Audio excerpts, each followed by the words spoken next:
আমাৰ যিটো জাতীয় গৌৰৱ আজি ইয়াক অক্ষুণ্ণ ৰখাৰ স্বাৰ্থত আৰু টাই জনগোষ্ঠীয় যি শক্তিশালী ইতিহাস আছে, ঐতিহ্য আছে, ৰীতি নীতি, কৃষ্টি, সংস্কৃতি, ভাষা, সাহিত্য, এই সকলোবিলাক আজি একবিংশ শতিকাত পুনৰ ইয়াক শক্তিশালী ৰূপত আত্মপ্ৰকাশ কৰাবৰ বাবে উঠি অহা ছাত্ৰ ছাত্ৰীসকলে অসমৰ সমাজ জীৱনত, ভাৰতবৰ্ষৰ সমাজ জীৱনত যাতে জনতা অৱগত হয়, জনগোষ্ঠীটোৰ বিষয়ে সবিশেষ জানিবলৈ সক্ষম হয় আৰু দক্ষিণ পূব এছিয়াৰ মংগোলীয় গোষ্ঠীৰ ঠাল ঠেঙুলিৰ টাইৰ যিটো শক্তিশালী ইতিহাস, ইয়াক পৃথিৱীয়ে উমান পাব পৰাকৈ ইয়াৰ আত্মবিকাশৰ বাবে যিখিনি পদক্ষেপ গ্ৰহণ কৰিছে তাৰ ভিতৰত অন্যতম হিচাপে এই টেঙাখাটত অনুষ্ঠিত হোৱা তৃতীয় বাৰ্ষিক টাই জনগোষ্ঠীয় সাংস্কৃতিক মহোৎসৱ। মই ইয়াৰ বাবে উদ্যোক্তাসকলক আন্তৰিক কৃতজ্ঞতা জ্ঞাপন কৰিছোঁ। আমি হাততালি মাৰি পেলাই তেখেতসকলক কৃতজ্ঞতা জনোৱা উচিত, কাৰণ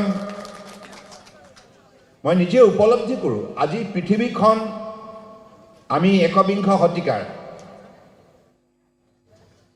বাসিন্দা হিচাপে বা এই সময়ৰ সমাজৰ একোগৰাকী দায়িত্বশীল নাগৰিক হিচাপে আমি আহি থকা হাজাৰ হাজাৰ বছৰৰ বাবে এতিয়াই আমি আমাৰ ভেটিটো শক্তিশালী কৰি যাব লাগিব। স্বৰ্গদেউ চাওলুং চুকাফাই ত্ৰয়োদশ শতিকাতে যদি অসমীয়া বিভিন্ন জাতি জনগোষ্ঠীক ঐক্যবদ্ধ কৰাৰ পদক্ষেপ নললে হয়, হয়তো আজি এই একবিংশ শতিকাত অসমীয়া সমাজখন ইমান শক্তিশালী ৰূপত আমি ভাৰতবৰ্ষৰ বুকুত আত্মপ্ৰকাশ কৰিব নোৱাৰিলেও হয়, বিশ্বৰ বুকুত আমাৰ পৰিচয় সৌগৌৰৱেৰে দিব নোৱাৰিলেও হয়। গতিকে সেই ভাৱনা শক্তি, ইউনিটি ইন ডাইভাৰ্চিটি, আৰু ভাৰতবৰ্ষৰ বিশ্বৰ অন্যান্য ৰাষ্ট্ৰৰ তুলনাত এইভাবে ব্যক্তিক্ৰম আৰু আমি সৰ্বতোতকৈ শক্তিশালী,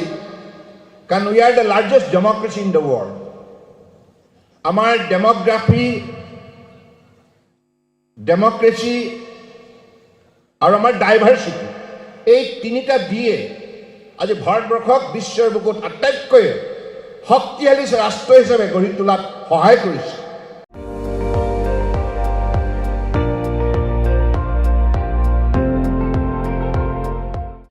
আপুনি চাই আছে ND24,